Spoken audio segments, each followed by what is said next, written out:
We're continuing the Dvar Malchut, the speech that the Lubavitcher Rebbe gave in 1990, the end of 1991, Tafshin Nun Beit, and this week's Torah portion, which also, like this year, occurred in the holiday of Chanukah. I think it does every year, the holiday of Chanukah. And the Rebbe is trying to stress to us the connection of the victory over the Greeks to the coming of the Moshiach. So that the Greeks ordered that the Torah should be translated into their language. And it was a terrible day for the Jews. It was a terrible day for the world.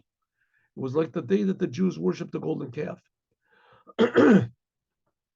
Why, says the Rebbe?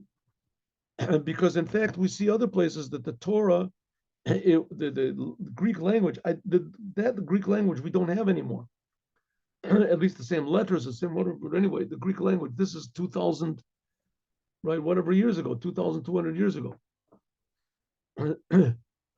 So but nevertheless, it says that the Torah can be written in Greek and it can be translated into Greek. Why was it that same Greek, when it was done by Ptolemy, was not good? Because the king Ptolemy, he ordered that it be done. And because the initiative came from him, so the results were bad. Namely, it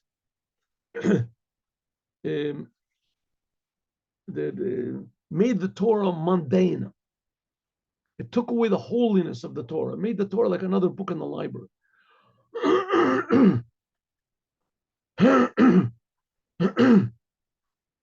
But nevertheless, translating things, Torah, into other languages, if it's done because God wants, it's a good thing. And that's what we see that the previous Lubavitcher Rebbe did.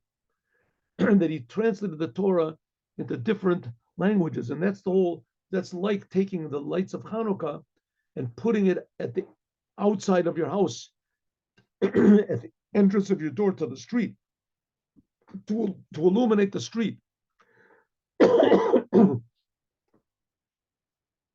The holiday of Hanukkah was not just an internal victory of the Jews over the Greeks. It was much more than that. And the Greeks were also much more than that. The Greeks were a force in the world for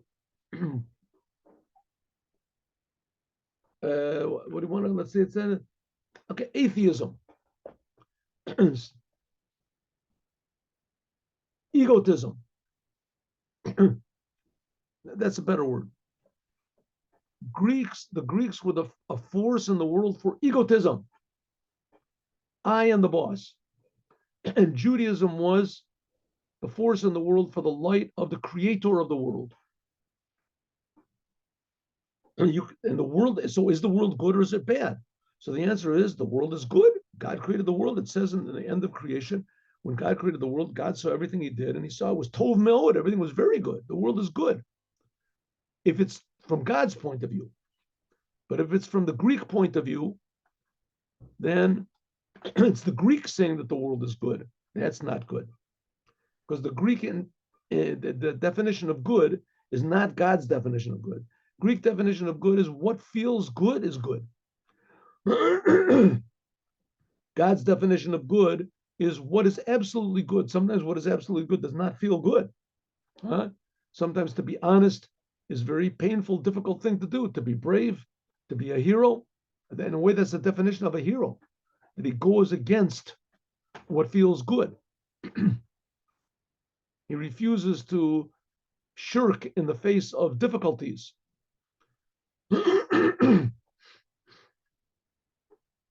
If we can even add deeper. That's the idea, and that's the idea of Mashiach. Mashiach will make a brave, how do they say, brave new world? They'll make a really brave new world. Not the world will be brave, but will be brave. And we won't let the world defeat us.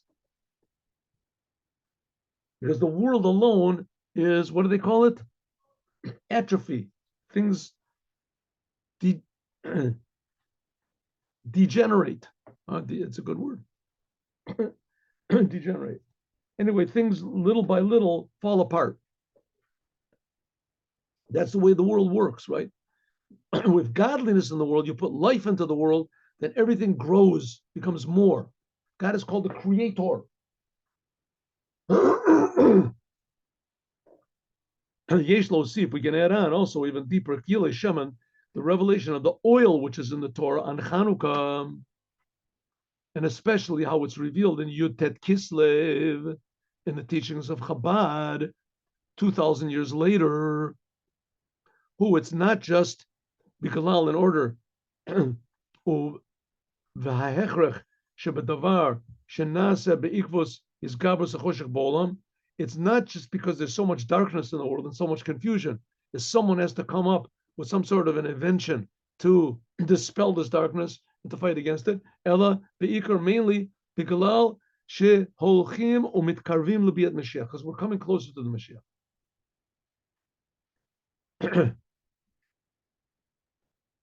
And Chassidut did not just come to combat the bad, to heal the world. Chassidut came to improve the world. That's the idea of Mashiach. The whole idea of Mashiach is oil. Mashiach, the word Mashiach means the anointed. Like it says, B'Shemen Kachi Meshachtiv. In Psalms, I have B'Shemen Kachi Meshachtiv. There is one. Psalms 89.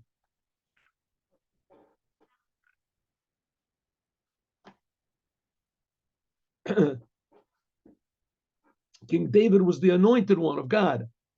Al Yadeh by means of the, because why is he anointed with oil? Because oil symbolizes the secrets of the Torah. And we said the secrets of the Torah, that's the spirituality of the Torah. And the secrets of the secrets is how the spirituality can be revealed and united in the physical world, in every detail. That says that the Mashiach will come and he'll teach the secrets and the concealed mysteries of the Torah. In that time, in the days of the Mashiach, this is the language of the Maimonides.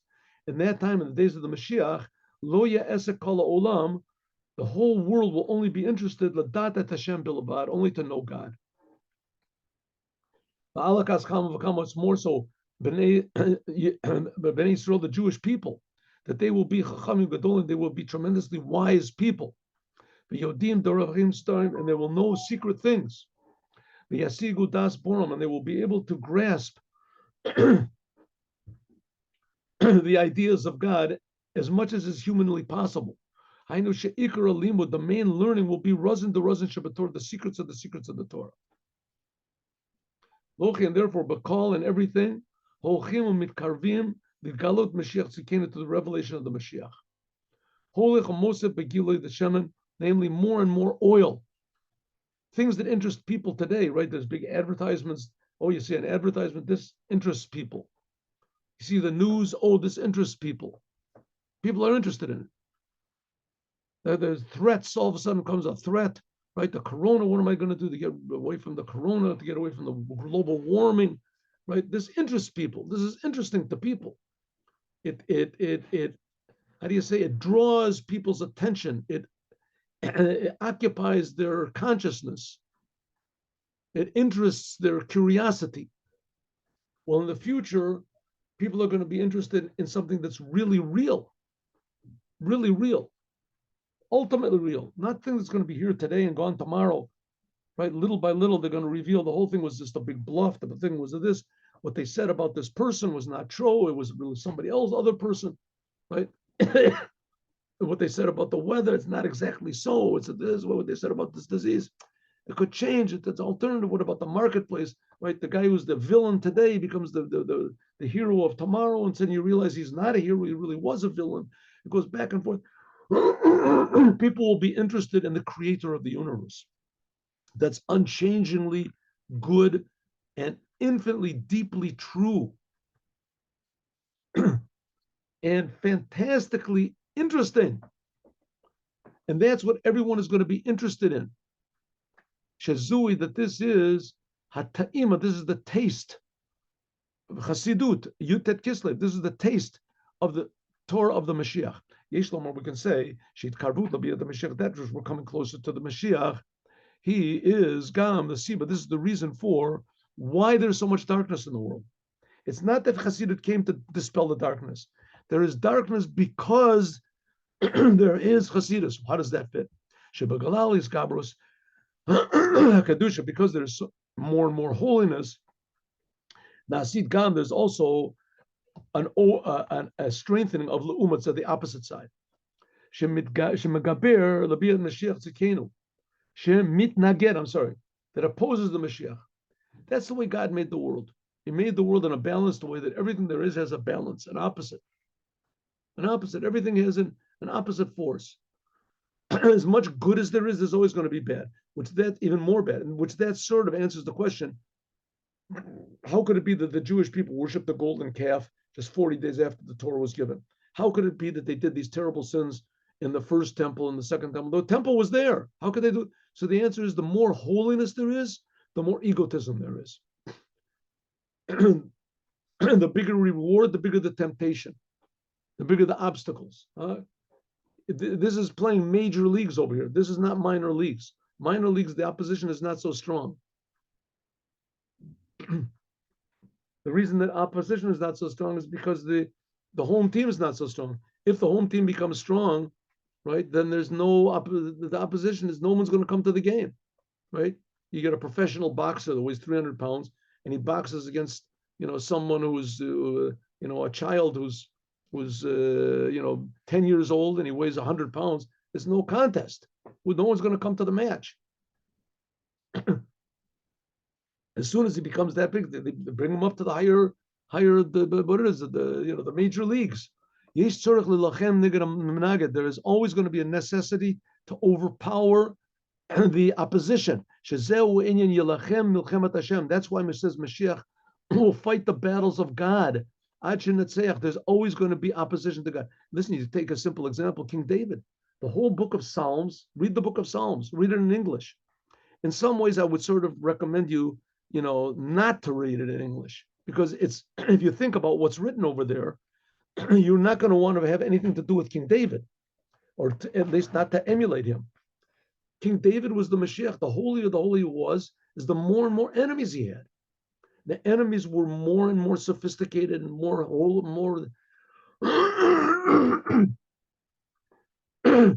bigger geniuses and more successful, right?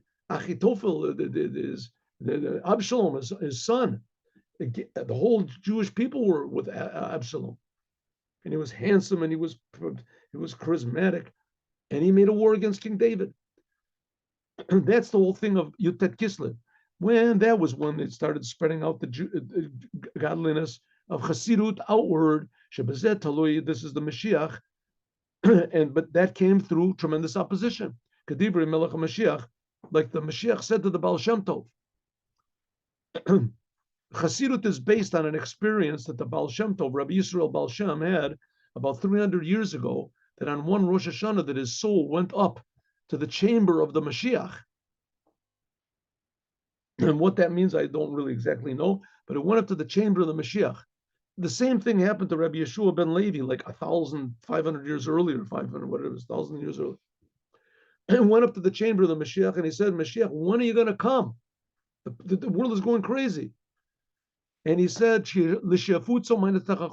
when your deep teachings are spread out all over the world. That's Chassidut Chabad, by means of the Alter Rebbe. And Yutet Kislev, that was the beginning of the outspread, such a word, of the deep teachings of Chassidut, the deep teachings of the Torah. This is the Mayanot, the well springs that the Mashiach told the Baal Shem Tov about. That all the 7 generations of the leaders of Chabad, including also the one who made Tom Chetamim, that was the 5th Rebbe of Chabad, and that was the Chayli Beit David, the soldiers of Beit David, Yotzim LeMilchamot Beit David, to go to make war for the sake of the house of King David, to defeat those that those that oppose the arrival of Mashiach. Ulahavi, ulapol, litkalot, David Malchut Mashiach, to bring actually the revelation of King David. Malchut Mashiach, ubafradan, especially in our generation, that we've already finished everything. And now all we have to do is just shine up the buttons for the big parade. And in fact, the Rebbe said that we don't even have to do that anymore. That's already done also. And to show that Hine Mashiach Bo, that Mashiach is coming. That what we said before. Of course, we're going to have to finish this tomorrow, but let's do what we can now. That what we said. Before that, what we said before. Now, just again to remind everybody what this idea of Mashiach is, it is not at all like the other religions say. It is totally not in that direction at all. Mashiach is not going to be a person that's going to bring people to heaven or whatever. That's not it. Mashiach is going to be a person that's going to stress the importance of the Torah and the commandments in all of their details in this physical world. And he's not going to at all open the path to go to heaven. He's not going to talk about it at all. And it's not the detail. One of the jobs of Mashiach, the whole point of the Mashiach is to fix up this physical world and reveal God here and reveal that this world is infinitely more meaningful and godly and spiritual and blessed than all the holy spiritual worlds that there are in them. Okay, that what we said before. This is especially connected to Mikaitz. Because what is Mikaitz? Mikaitz means at the end. And this refers to what is mentioned in Daniel, Kaitz Hayamim, the end of days. The end of days, that is the end of this exile. And what's called Kaitz Hayamin, the end of days, but this is in Aramaic. The end of days, Hatchalat Ga'ula, the beginning of the redemption. When we say that a rope has two ends to it, right? An end. So one is the end, the ogre, and the other end is the beginning. So we can say this is the end of the exile, and this is the other end. This is the beginning of the redemption. That's Mikaitz.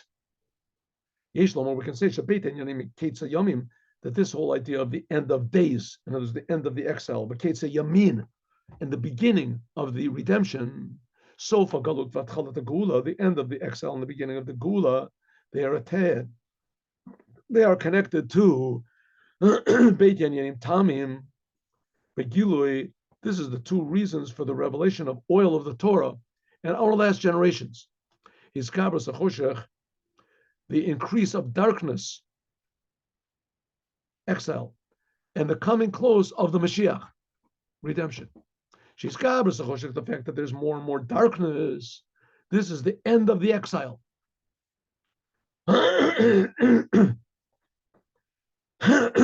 Excuse me. Vizkarbus, and the coming close to the coming of the Mashiach. This is the beginning of the redemption. Yud. So in other words, when you look in the news, which I don't advise you to do, but if you look in the news, sometimes it just pops up, and what can I do? On the incredibly horrendous and, how do you say, shockingly decadent and the self-destructive things that are going on in the USA today, maybe in the rest of the world, but I'm interested in America. What can I do? I like the USA. I love it. Now, the way it is now, it's just the things they're doing education. I can't go into the details, but they're putting books into the children's libraries and things like that. I'm opening the borders, drugs. Just, the situation is just shocking. Shocking is not the word. And there's a big percentage of the American people that they're all for it. 100% they're for it. It's just shocking the level of how do you say, darkness that has covered the world. So I can only comfort myself by saying that this is just all of the bad is coming up to the surface, and that soon it will be all transformed to good. Huh? Like it says, that, and the bad will be put into the hands of the good, and it will transform. If we just do a couple more lines, and we can add on also regarding to the content of our Torah portion, including especially Vayeshev and the Yeshev, last week's Torah portion, and Vayigash, which is next week's Torah portion, and Vayechi, which comes after that. That this is really all one story, the story of Yosef. And what happens? Yosef has dreams. His brothers sell him to Egypt. He gets into prison, hears a bunch of dreams, interprets them properly, becomes Mishnah the Melech. He becomes number 2 to the king. That's in this week's Torah portion. The whole world goes into famine. Yaakov and his sons all come down to Egypt. Yosef reveals himself, and the Jews stay in Egypt. They stay in Egypt. Their intention, of course, is to go back to Israel. But meanwhile, they stay in Egypt, and they dwell in Egypt, and then things get bad. Says that the best 17 years of Yaakov's life was in Egypt. And there he said in peace, whatever. And all of a sudden there came the exile next week. Hemshech Parshas Vayeshev Vayechi. This is the days of the redemption. Yaakov, Vayeshev Yaakov. Yaakov wanted to sit in peace. That's peace that's going to be in the days of the Mashiach. In the days of the Mashiach, there aren't going to be any more wars. There won't be any more addictions. People won't be addicted. There won't be any more pain, difficulty. Because Yaakov already was there. That's Mikaitz Yamin. Yaakov, when he was in Egypt, before the exile began, Yaakov was already ready for the future redemption. That's Vayigash Yaakov. Vayigash Yosef. Vayigash Yehuda. That Yehuda went to Yosef. Inyan Smichas Geula. Yosef is the tefillah. But until the Chibur, Yosef and Yehuda, they joined together. Now Yosef, he's sort of the idea of the future redemption. And Yehuda, that's like prayer coming from below to above. Eventually, this turned out bad because the Jewish kingdom became divided in the first temple after King Solomon died. So it became divided again, Yosef and Yehuda. Yehuda was King David, or the kings that were direct descendants from King David. That was in Yehuda. That was in the southern part. And Yosef, that was the northern country, the ones. Those were the other 10 tribes. That was from Yerovam ben Nevat. It says in the future, they're all going to be one tree. They're going to be one piece of wood. That's this week's Haftorah, which we're going to talk about, God willing, today. The Haftorah, it's a prophecy from, I'm sorry. I'm sorry, 1 second, 1 minute. Yeah, that was supposed to be, but this week is going to be this week because it is on Chanukah and it's also on Rosh Chodesh. It's Rosh Chodesh, so therefore it's going to be different. But the Haftorah of this week was supposed to be this, right? Isn't it? 1 second. I'm sorry, I did not do my. Here it is. No. Excuse me 1 moment, please don't. Yeah, but Zechariah.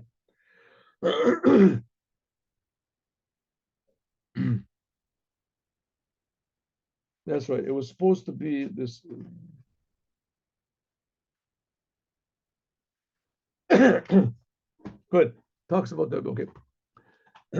Until the joining of Yosef and Yehuda will be one. And it says, V'David Avdi Nasi Lahem La'olam. And my servant King David will be, that's in Yechezkel.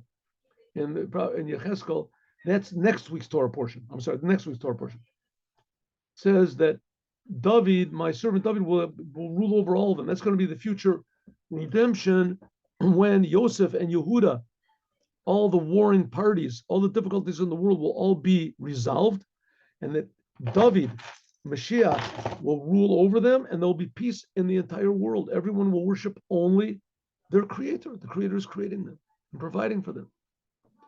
It'll be a good world with Mashiach now, but it all depends on the light of the Torah being revealed in the Torah and in the world.